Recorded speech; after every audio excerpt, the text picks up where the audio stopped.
اور ظاہر ہے کہ بہت سے سوالات بھی آڈینس کے آتے ہیں اس ٹاپک سے ریلیٹڈ کہ سچی توبہ کیا ہے، کیسے کی جائے، اس کی کنڈیشنز کیا ہیں، توکل کیا ہے، اللہ رب العالمین کے بارے میں کس طرح سے ہم جو ہے وہ اچھا گمان رکھیں وغیرہ وغیرہ، یہ سوالات ہوتے ہیں. تو الحمدللہ ہو بیٹر دین شیخ ڈاکٹر حماد لکھوی. السلام علیکم ورحمۃ اللہ جی وبرکاتہ. وعلیکم السلام ورحمۃ اللہ. شیخ آپ خیریت سے؟ ماشاء جی اللہ اللہ کا شکر ہے. کافی ٹائم بعد ماشاء اللہ، لیکن یہ کہ ملاقات تو ہماری رہتی ہے، بٹ الحمدللہ مجھے بہت خوشی ہو رہی ہے کہ آپ اس وقت میرے ساتھ موجود ہیں. اور ٹاپک شیخ جیسے کہ آپ نے سنا بڑا زبردست اور امپورٹنٹ ٹاپک، تو اسٹریٹ میں انشاءاللہ سوال کی طرف ہی آتا ہوں. شیخ میں غور کر رہا تھا حضرت موسیٰ علیہ السلام کے واقعے پہ. سورہ قصص میں اللہ رب العالمین نے ان کی لائف کا ایک بڑا اسپیشل فیز بتایا نبوت سے پہلے، کہ ان سے غصے میں اور غلطی میں ایک بندہ جو ہے وہ قتل ہو گیا. تو اس کے بعد فوراً انہوں نے اپنے اندر جو ہے وہ ایک ڈر محسوس کیا، اور وہ دعا بھی بلکہ درج ہے کہ انہوں نے کہا ربی انی ظلمت نفسی فاغفر لی. اور اللہ رب العالمین نے باقاعدہ بتایا کہ ہم نے اسے معاف بھی فرمایا. تو شیخ یہ میں غور کر رہا تھا کہ اتنا امید والا واقعہ ہے. کبھی کبھی انسان سے کوئی اتنی بڑی غلطی ہو جاتی ہے، اور یہ اگر ہم اس پہ سوچیں تو یہ دنیاوی اینگل سے تو بہت بڑی ایک غلطی ہے. یعنی آج کوئی اس طرح کرے تو آپ سوچیں کہ وہ کتنی ٹینشن میں آ جائے گا وہ بندہ. تو کبھی کبھی انسان سے کچھ ایسی کوتاہی، کوئی غلطی ہو جاتی ہے کہ وہ بھی سوچ میں پڑ جاتا ہے میں نے کیا کیا، یہ مجھ سے کیا ہوا، اور پھر وہ اوور تھنکنگ کرتا ہے، پھر بہت زیادہ کوستا ہے اپنے آپ کو، ریگریٹ میں جاتا ہے بہت زیادہ انسان. تو شیخ اس واقعے کو سامنے رکھتے ہوئے، ہیومن نفسیات کو سامنے رکھتے ہوئے کہ واقعی انسان سے گناہ ہو جاتے ہیں، غلطی میں، کوتاہی میں کچھ ایسا ہو جاتا ہے جو بہت کوئی بڑی چیز ہوتی ہے، پھر وہ اللہ سے معافی مانگتا ہے، اللہ معاف بھی کرتا ہے. تو یہیں سے میں سٹارٹ کرنے ہوں گا کہ موسیٰ علیہ السلام کے واقعے سے کیا کیا ہمیں سبق جو ہے نا وہ ملتے ہیں. بسم اللہ الرحمن الرحیم. دیکھیں، گناہ کرنا اور گناہ ہو جانا اس میں فرق ہے. صحیح. تو موسیٰ علیہ السلام نے گناہ کیا نہیں تھا، بالکل صحیح، بالکل صحیح. وہ ان سے ہو گیا تھا، ہو گیا. اس لیے کہ ان کی نیت تو ہرگز اس کو مارنے کی نہیں تھی. بالکل صحیح. اور دوسری بات یہ ہے کہ جو آلہ قتل تھا وہ بھی مارنے والا تو تھا ہی نہیں. صحیح صحیح. تو آپ نے تو ایک مکہ مارا تھا اور مکے سے وہ مر گیا. بالکل ٹھیک. تو اب مکہ کسی کو جب کوئی بھی شخص مارتا ہے تو کبھی بھی یہ آلہ قتل نہیں ہوتا. بالکل ٹھیک، بالکل ٹھیک. اور اس لیے یہ کہنا کہ حضرت موسیٰ علیہ السلام نے اس کو مارا تھا، تو مارا تو تھا ہی نہیں، صحیح. وہ مر گیا تھا، نیت نہیں تھی. اس لیے جو ہے اس کو عمل الشیطان بھی کہا گیا. انہوں نے کہا کہ یہ شیطان کی طرف سے تھا، صحیح صحیح. کہ یہ میری طرف سے نہیں تھا، یہ شیطان کی طرف سے. لیکن بہرحال انہوں نے رب انی ظلمت نفسی کہا، اللہ تعالیٰ سے معافی مانگی اور اللہ تعالیٰ نے اس کو معاف کر دیا. اور پھر کام بھی یہ مدین میں کچھ عرصہ گزارنے کے بعد یہ واپس آئے ہیں، اور واپس آ کے فرعون کے دربار میں جب انہوں نے اپنی دعوت کا آغاز کیا ہے، جی. تو فرعون نے اس وقت جتنی باتوں کے بارے میں حضرت موسیٰ علیہ السلام کو احسان کے طور پر جتلایا ہے، اس میں ایک بات یہ بھی کہی صحیح کہ آپ نے تو قتل کر دیا تھا، اور ہم نے جو ہے وہ آپ نے قتل کیا. اور اس موقع پر بھی حضرت موسیٰ علیہ السلام نے کہا کہ میں نے قتل نہیں کیا تھا، شیطان کی ایک بات تھی. لہٰذا حضرت موسیٰ علیہ السلام کے اس واقعے کو اس بات کی بنیاد بنا لینا کہ کوئی شخص اس طرح کی غلطی کر کے بعد میں معافی مانگ لے، تو یہ غلطی کرنا نہیں تھا، بالکل صحیح. یہ ہوا ہے. اور وہ اس کے اندر نہ ارادہ قتل تھا، نہ آلہ قتل تھا، بالکل صحیح. اور نہ ہی اس طرح کی سچویشن میں کبھی کوئی قتل ہوتا ہے. اس لیے حضرت موسیٰ علیہ السلام کا کوئی عمل وہ تھا ہی نہیں، اور اس کو اللہ تعالیٰ نے معاف بھی کر دیا، اور انہوں نے معافی مانگ لی اور اللہ تعالیٰ نے معاف کر دیا. بالکل صحیح. الحمدللہ. تو یہ جو دعا ہے شیخ ربی انی ظلمت نفسی فاغفر لی، یہ دعا ویسے بھی مطلب بڑی خوبصورت دعا ہے، اور اس میں جو عاجزی نظر آتی ہے. حالانکہ یہ بات کلیئر ہے کہ موسیٰ علیہ السلام کی نیت نہیں تھی، اور ظاہر ہے کہ جیسے آپ نے کہا کہ وہ اعلیٰ قتل بھی نہیں تھا، ظاہر ہے مکہ جو تھا. اس کے باوجود آپ دیکھیں وہ کتنی عاجزی سے اللہ رب العالمین سے توبہ استغفار کر رہے ہیں، بلکہ ڈر سے وہ بھاگ بھی جاتے ہیں اس جگہ سے، ایک فیوجیٹو بن جاتے ہیں. پھر وہ یہ دعا بھی آگے جا کے ان کی ملتی ہے ربی انی لما انزلت الی من خیر فقیر. تو یہ شیخ ایک عام بندے کو دیکھیں، چلیں ہم نے یہ تو سیکھ لیا اس واقعے سے کہ ان کی نیت نہیں تھی، اور ظاہر ہے یہی ہمارا عقیدہ ہے، آپ نے بالکل درستگی بھی کی عقیدے کی. لیکن ایک عام بندہ جو ہے وہ ظاہر ہے اس سے گناہ ہو بھی جاتا ہے، نیتاً بھی ہو جاتا ہے، اور ویسے کبھی کبھی یہ کہ انسان چاہ نہیں رہا ہوتا لیکن گناہ ہو جاتا ہے اس سے. تو اس کو کیا اللہ رب العالمین کے ہاں کس طرح سے توبہ استغفار جو ہے وہ کرنی چاہیے؟ دیکھیں آپ نے بڑا ایک نا دھیما سا فکرہ بولا، نیتن بھی ہو جاتا ہے، جی حالانکہ نیتن نہیں ہوتا. گناہ جو ہے دیکھیں کل بنی آدم خطاؤن، صحیح اگرچہ نبی پاک صلی اللہ علیہ وسلم نے فرمایا ہر آدم کا بیٹا خطا کار ہے، صحیح ہر انسان سے خطا ہو جاتی ہے. بالکل ٹھیک. وخیر الخطائین التوابون، بہترین خطا کار وہ ہے جو واپس آ جاتے ہیں. اب مسئلہ یہ ہے کہ ہو جاتا ہے اور کر لیا جاتا ہے، اس میں فرق ہے.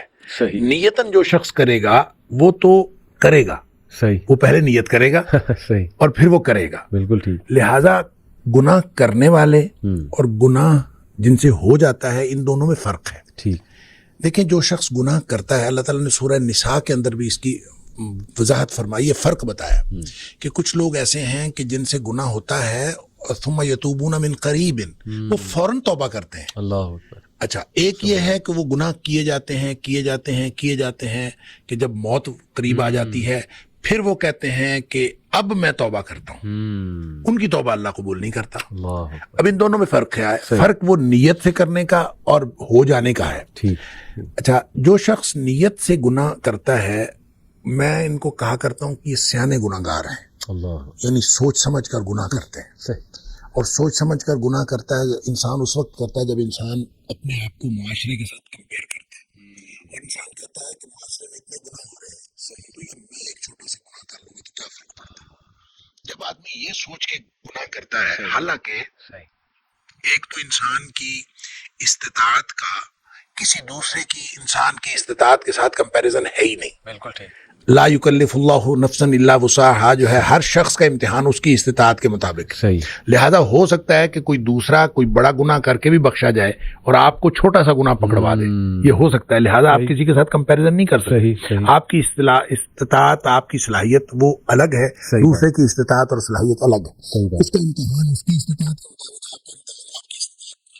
لہذا اس کی کمپیریزن آپ کر نہیں سکتے. لیکن جو گناہ کرتے ہیں عام طور پہ اس کو بنیاد بناتے ہیں، لوگ اتنے بڑے بڑے گناہ کر رہے ہیں، ہم اتنا چھوٹا سا کر لیں.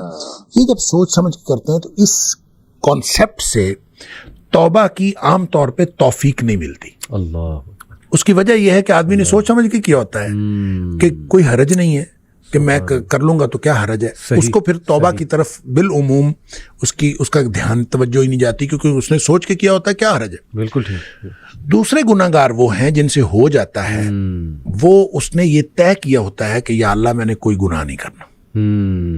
اللہ کے ساتھ نیتن صحیح. اس نے یہ بات طے کی ہوتی ہے کہ میں نے کوئی گناہ نہیں کرنا. بالکل ٹھیک. گناہ اس سے بھی ہو جاتا ہے. صحیح بات. کیونکہ کلو بنی آدم خطا ہو، صحیح. یعنی ایسا تو ہو نہیں سکتا کہ اس سے گناہ.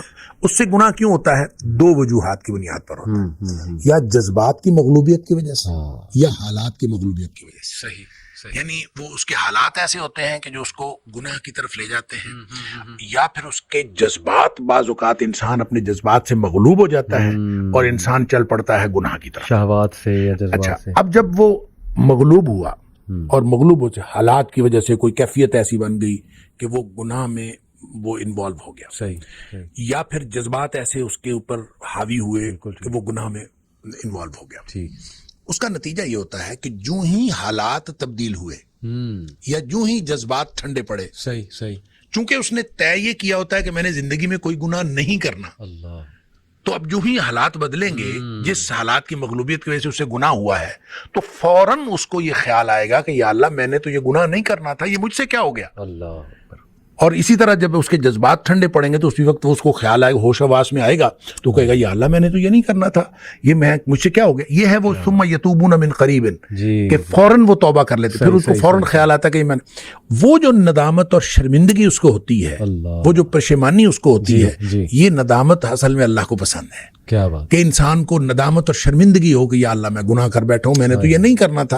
اور اسی طرح یہ جو رب انی ظلمت نفسی والی بات ہے، یا حضرت آدم علیہ السلام کی دعا والی بات ہے، یا ویسے بھی نبی پاک صلی اللہ علیہ وسلم نے فرمایا کہ ایک آدمی گناہ کرتا ہے اور گناہ کر کے پھر اللہ سے بات کرتا ہے رب انی اذنبت، تو اللہ میں نے گناہ کیا ہے. یعنی اقرار. یہ اقرار جو ہے یہ بہت، یعنی اقرار ہے، اس کے اندر ندامت ہے.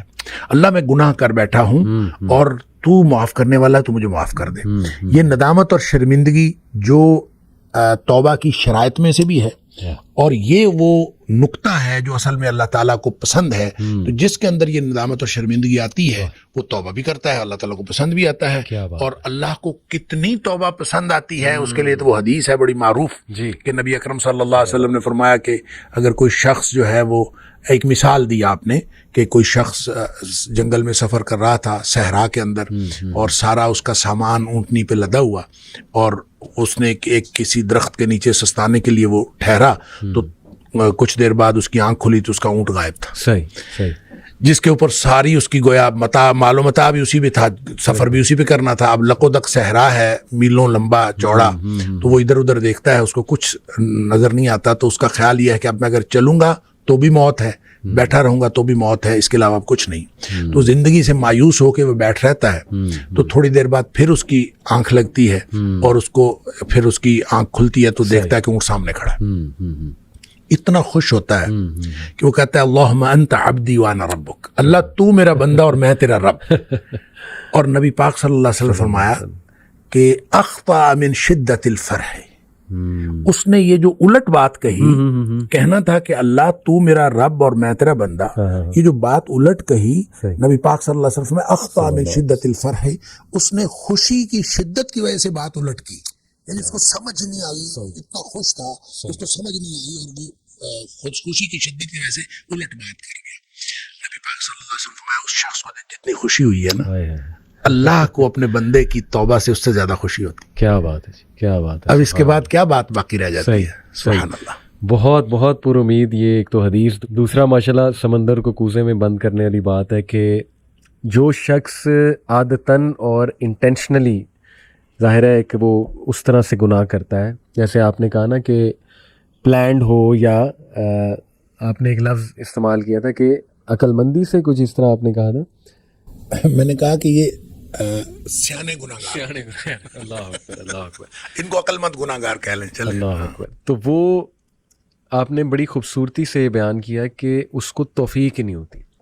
عام طور پہ توفیق نہیں ہوتی, اللہ تعالیٰ توفیق دے بھی دیتا ہے بعض اوقات, لیکن بالعموم چونکہ اس نے سوچ سمجھ کر گناہ کیا ہوتا ہے, اس لیے اس کو ندامت نہیں, احساس ہی نہیں, ندامت نہیں. بالکل صحیح, تو وہ توفیق بھی نہیں ہوگی. اور دوسرا شخص جو اس کو تو ندامت لازماً ہوتی ہے, اللہ اکبر, جو ہی وہ جذبات یا حالات کی مغلوبیت سے باہر نکلتا ہے, جیسے وہ نارمل اسٹیٹ میں آتا ہے, لازماً اس کو, کیونکہ اس نے اللہ سے طے کیا ہو کہ یا اللہ میں نے گناہ کوئی نہیں کرا. اللہ ہوتا اس سے بھی گناہ ہو سکتا ہے اگلے لمحے پھر گناہ ہو جائے, صحیح ہو سکتا ہے اگلے لمحے پھر گناہ ہو جائے, لیکن ایک دفعہ اس کو فوراً وہ ندامت اور شرمندگی ہوتی